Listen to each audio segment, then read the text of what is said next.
Hi guys, welcome back to the channel. Thank you so much for clicking on today's video. If you've never been here before, my name is Ash and welcome to the channel.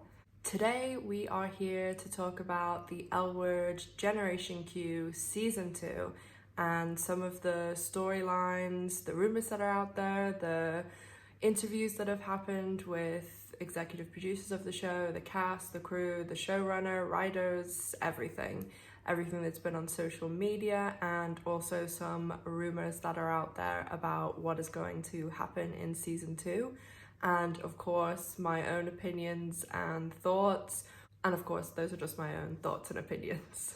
If you've never been here before, please consider subscribing, and if you stay to the end of the video, you'll find out how you can be in the draw to win an L Word shirt just by subscribing, liking and commenting on the video. I think this goes without saying, but just in case you've clicked on the video and don't really know anything that's going on past the original show, massive, huge Generation Q spoilers for the entirety of season 1. So I'm going to start out with the newbies, and particularly Sophie and Sophie's Choice, as that is where we ended season 1, with Sophie at the airport deciding whether she is going to meet Danny and go off and fly to Hawaii and elope and get married there, or whether she's going to go after Finley, who's going home to see her family, and Finley and her have been obviously having the affair that we know about. When season 1 concluded, the showrunners and writers did say that they did know who Sophie was going to at the end of the season, and there's a lot of theories out there. People who even were familiar with the airport were kind of saying, oh well, she was in this area and flights only go to Hawaii in this area, or the other way around. So people definitely were being detectives as usual, because I think everybody knows about L Word fans is they don't really miss a trick.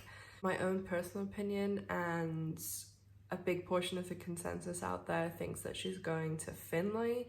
I mean, obviously there's people out there who think Danny, there's people out there who think no one, but if it is Finley, obviously they go away and season 2 would start off with them coming back and in a very awkward situation, because they all are living together and Danny and Micah are also there, and it does appear as though a lot of people would be starting the season off at a loss. I mean, Micah's also just found out about Jose being technically married. We don't know the full story there. We were just left with the cliffhanger that he had a husband. So if Sophie and Finley have gone off together, gone home, and they've been away for who knows, even if it's a week or 2 weeks, and they come back, I have a feeling that we might see some similarities between Generation Q season 2, the Danny Bet alpha character, and the original show, and have probably Danny and Micah both spinning out a little bit if Sophie's left Danny and Jose and Micah have split up, or Micah might just not be speaking to Jose and Jose's probably trying to explain himself, and that was the way we left it at the end of the season, Jose like banging on the door and Micah not answering. Danny would also be pretty isolated apart from Micah, and they are good friends and they dated before and things, and if Sophie and Finley, they can kind of split themselves off from Danny and Micah. And towards the end of the season, it did appear as though Danny was more becoming friendly with the OG group, like whenever they go to, obviously she had a great relationship with Bet, and whenever results for Bet's campaign are coming in, like Danny seems really friendly with Shane and Alice, like she greets Alice with a hug and things. It isn't the same relationship as Finley and Sophie with Alice and Shane, because obviously Alice is their boss. So I think that Danny may join the OGs a bit more in that friend capacity, or even wherever Bet's going to go next season. I'll obviously talk about that in a minute, and have Danny more in the group with the OGs, and then Finley and Sophie's sister and all those people kind of split, and maybe even bringing in Tess and things So there might be a difference in Danny coming from the younger group into the OG group. I'm sure that when we start off the season, Finley and Sophie, apart from the whole Danny thing, they'll be in this happiness bubble for probably about 2 seconds. And then if we know the L word, you know, drama, drama, drama, they will have some issues arise. I mean, the first season, they obviously were laying the foundation for Finley and these big family issues. When she called her family, like her dad was saying, oh, sorry, we're at the engagement party for your sister. And she didn't even know that her sister was getting married. I mean, that's a pretty big deal to not know that your sister is getting married. And obviously we had the whole thing with Finley and the priest, and, you know, she was basically saying she couldn't even have a romantic relationship or even sleep with someone unless she was wasted. So she obviously has some deep-seated issues there. And with a season order of only 8 episodes, I mean, they really could only lay the foundation for this sort of thing, and not knowing whether they were only just going to be a 1 season and done, they obviously now are going to dive more deeper into everyone's storylines, and hopefully we get some good backstory, because the original show was always a bit strange about that. We didn't really get a lot about anyone's backstory. I mean, occasionally things would pop up like Bette's dad and Shane's brother and Shane's dad, but really on the whole there wasn't a huge amount of information, and even a lot of characters or the storylines about their past just disappeared and we never heard about them again. So hopefully the new show can learn from those mistakes and be able to create good backstories for the characters. Time out. Apologies if you hear a little chittering or if the camera moves every so often. My production assistant today, Miss Gloria, as most of you know who watch the channel, my little cat, she is in quite the mood today and she's not too happy that I'm filming, so sorry. Moving on to another new character, Angie, obviously Bette and Tina's daughter. She has just started a relationship with her friend Jordy, and the side of the L word that we don't usually see, which is the kind of youthful teen navigating the world when you're first coming out, because on the L word everyone was an adult and had been out for a while. I mean, bar Dana, but she also was out to her friends and lived out with her friends. It was just publicly and to her family she wasn't out. So we did see a little tiny bit of that, but overall we haven't really seen a lot of I'm queer and I'm coming into the world. But I think that was a good thing, because the one thing that we constantly see in the media, one of the only representations we see in mainstream media a lot, is the classic coming out story. And then once that happens, a lot of LGBTQ characters are either dropped or just never mentioned again, or they are sexually neutralized and just nothing happens.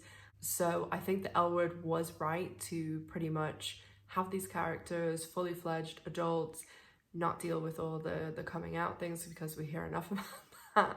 It makes me think of, I did a review for a show I really love, the 2nd season, Dead to Me. I'll link it in the cards above.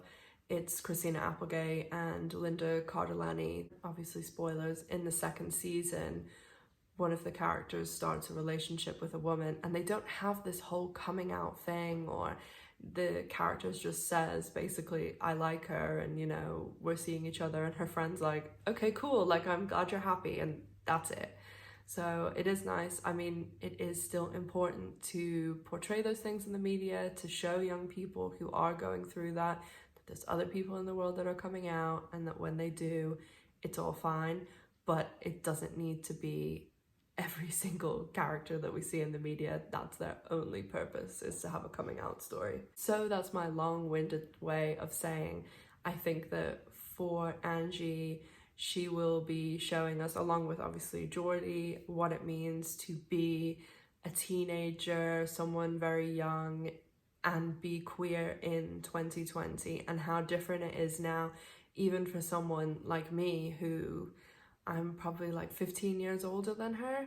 And when I was a kid, there was no gay marriage, there was no anything. I've talked a good few times, I'll link some in the cards above, again, about my own coming out and how difficult I found it, because I didn't see any representation, I didn't know any gay people, and I did have a hard time with it. But obviously now I couldn't care less, and I'm on the internet telling people about how gay I am. So I think that it will be great to have this younger character, and it will be able to bring a younger audience into the L Word. Again, I started watching the show when I was a teenager, and I absolutely loved it. Clearly, it was so great to be able to see people like me represented in the media. And I've talked about this loads of times before, just even the opening shot of the L Word and seeing two women sleeping in bed together, like, that spoke volumes to thousands of people out there like me. So I am glad that there will be a younger side, because even though, yes, I relate to the characters and really looked up to them and loved them, there was no younger person on the show then, really. I mean, Shane and Alice, Carmen, Jenny, they were all like 10 years older than me, and I could relate to them, but I would have definitely benefited from seeing someone more my age, and I think that Angie definitely fills that role now, so that's great. On to Tess and Gigi, who are both new characters obviously to the show. They were reoccurring characters with smaller roles. I think that both the characters and the actresses went down a storm, and I saw a lot of people that really enjoyed both the actresses and the characters on the show, and they're both coming back for the second season, and I'm sure they will both get more meaty storylines and more character development, hopefully. So I think that will be a great thing. And again, more representation. Jamie Clayton is a trans woman, and Gigi, I didn't know this until recently, she is a refugee, and although she was born in Germany, she was born in a refugee camp. She is of Iranian descent, and as we've seen her on the show, speaking Farsi and things. So I think there's nothing but benefit from having both those actresses on the show, and personally, I both love the characters of Tess and Gigi. They were probably my two favorite characters from the new people. I really like them. And on to our OGs. They all kind of ended the season with these big losses. I mean, Alice was uncertain about the show and her relationship. Shane obviously had the miscarriage with Kiara and then the fallout from it. And Bette lost the mayoral campaign, and obviously Tina had just told her the episode before she was getting married. So they did end all of their storylines with kind of uplifting, I've climbed back up to the top of the mountain, so let's see what I can do now. You know, Shane was looking like she's starting to move on. She adopted the dog. Alice made up with Nat. We didn't hear a certainty either way about her show. And then Bette and Angie literally walked up to the top of a hill. So, and Bette also went out on a first date where that was kind of taking the first steps back into dating in the relationship world. Shane, I honestly haven't heard too much about where her character is gonna go, and I really am at a loss as to what will happen. Obviously, I don't think Kiara is really gonna have much to do with Shane going forward. I would be surprised if we saw a lot of Kiara back. We, may see her here and there, but I think that relationship is done. I really didn't like the storyline where Kiara got pregnant and basically just showed up, and just didn't like that.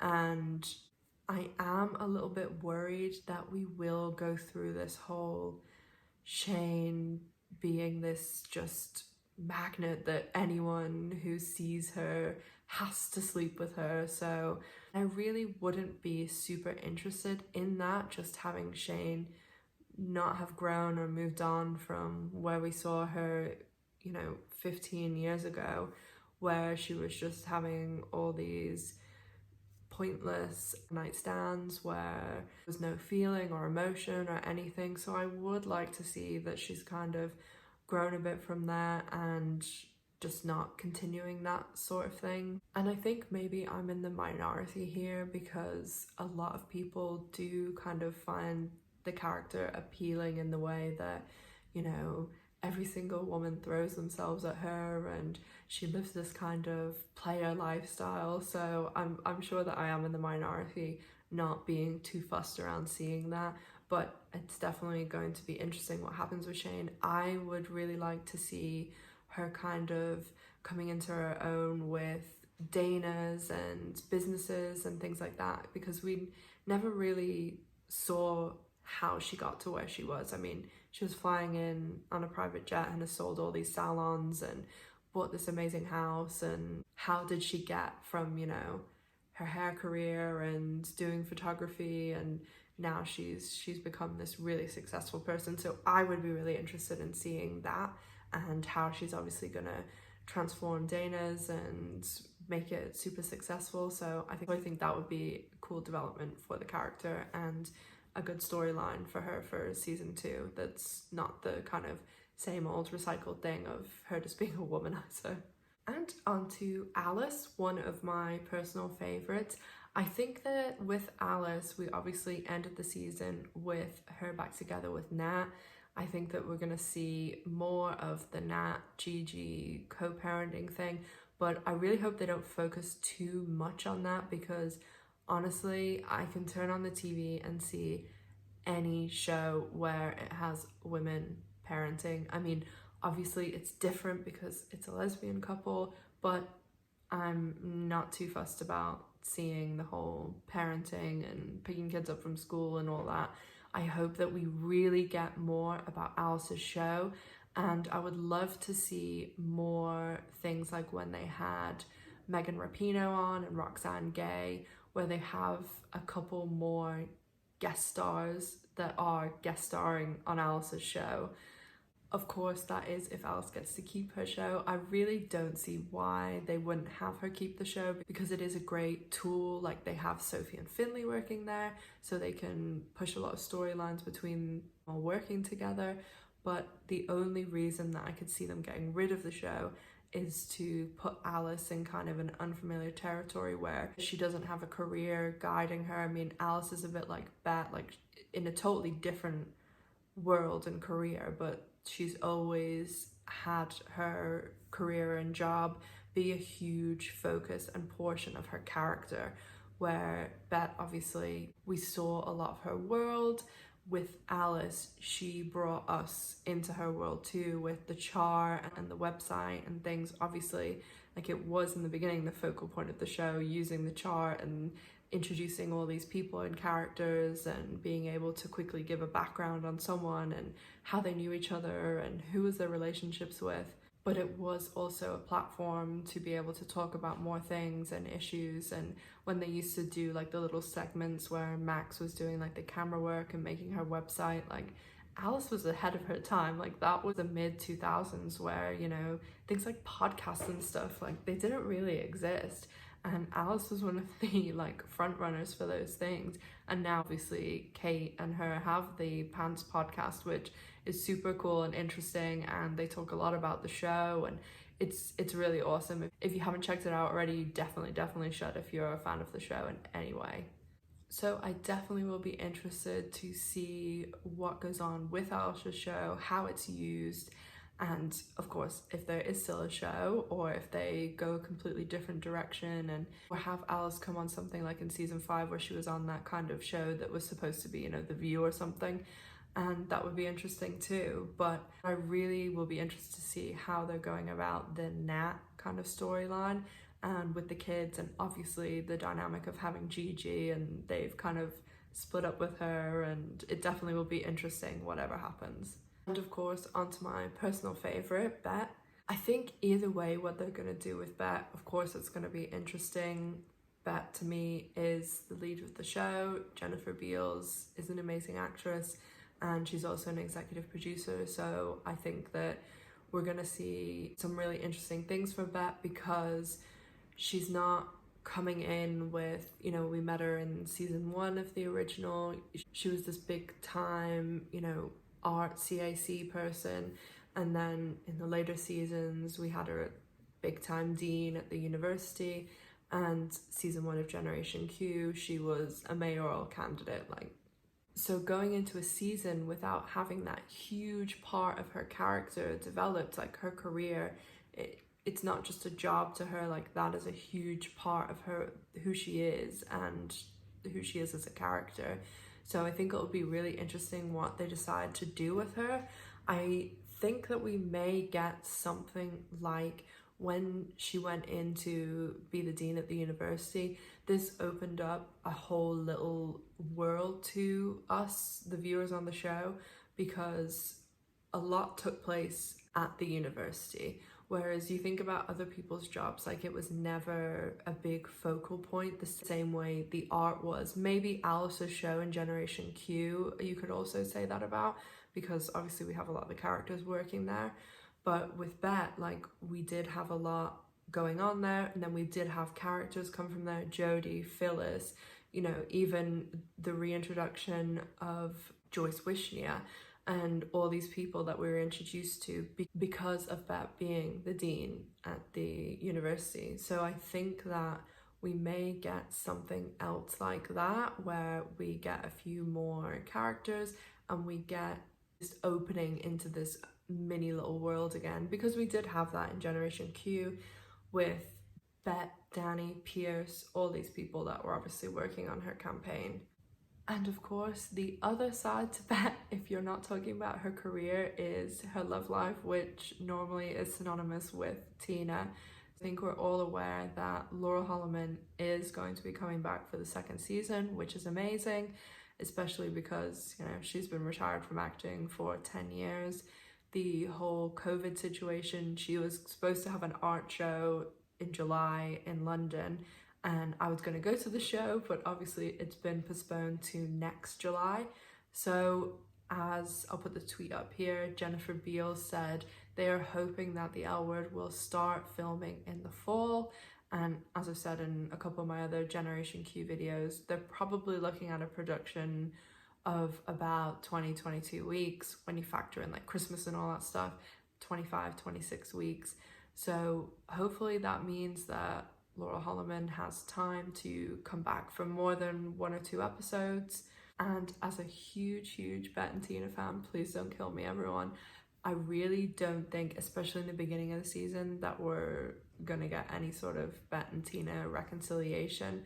I think that they're gonna draw it out, and I think that obviously we will be introduced to Carrie, who Tina's supposed to be marrying, and I feel really sorry for whoever the actress is that's going to be playing her. But obviously it will be super interesting to have Tina and Carrie moving in the same city and, you know, having to do the whole co-parenting thing, seeing each other, and Bette having to be around Carrie. I think I've said before, I am super interested to see what way they go casting wise, and I really hope they don't go the like boring route of just casting a Bette lookalike or a Bette, you know, carbon copy, the same way that Bette and Helena were very similar. I really want to see something totally different. Like, I want to see Tina dating some super young little blonde who's like a PA or an extra or something in one of her films, or I want to see Tina dating like a stone cold butch or something. I think it would be so much more interesting to have someone completely different from Bette. I think that Laurel's time will be limited, so I think that we're gonna have a lot of Angie filling in a lot of the storyline with, you know, oh, I was hanging out with Mama T and Carrie, because Laurel's obviously not going to be there for all 10 episodes, and the other fill-in that we'll probably have is conversations like Bette and Shane had, where Bette is filling in information from the past, you know, 10 years that we've missed, that the show's been off. And, you know, the conversation where she was saying to Shane, like, loving Tina made me feel alive, I can't believe she fell in love with someone else. And also obviously Bette probably talking about how she feels having Tina and Carrie back in LA. I think it's going to be super interesting to see the whole Bette Tina Carrie dynamic. Obviously the whole co-parenting thing, but also just seeing Bette having to deal with Tina and Tina loving someone else, because I mean, with the whole Henry Bette thing, Tina thing in the original, I mean, it was totally different because Tina was with a man and they were in such a different place, and like we as viewers like absolutely hated the Henry character, and he was just like, they made him the most boring too, so it was easy to dislike him. So we never really saw, I mean, and also with the whole custody thing, like everyone was just running wild. Like season 3 was total mess. So I just don't think we've ever really seen Bette having to deal with Tina in another relationship, like where she really loves the person and it's a woman. Because I mean, we had the tiny, most minuscule of that whenever season 5 Tina went out with that heart surgeon Brenda, and Bette was like insanely jealous. We also had the thing with Sam, the director of photography, the DP on the Les Girls movie, and like Tina was kind of flirting with her. She went to Jodie's dinner with her, and Bette was like jealous rage. And the whole thing with the Brenda thing was the whole reason that she kissed her in She Bar. So Bette just cannot deal with jealousy, and she's obviously still totally in love with Tina. So it definitely will be interesting to see how that whole thing goes. I'm really interested to see how Bette interacts with Carrie. Like, will she take the high road and be super nice and everything? Or will she be, you know, condescending? Or will she be, I'm gonna make it my life's work to remove you from the situation and relationship? But it's Bette, so I definitely think that emotions will be high and we're in for a bit of a wild ride. Obviously, it's pretty clear from my channel and the way I speak in literally every L Word video that I really do want Bette and Tina back together. I know a lot of people are on this whole Bette and Tina are so toxic and they don't really belong together, but kill me, like I'm a romantic for them. I want them together.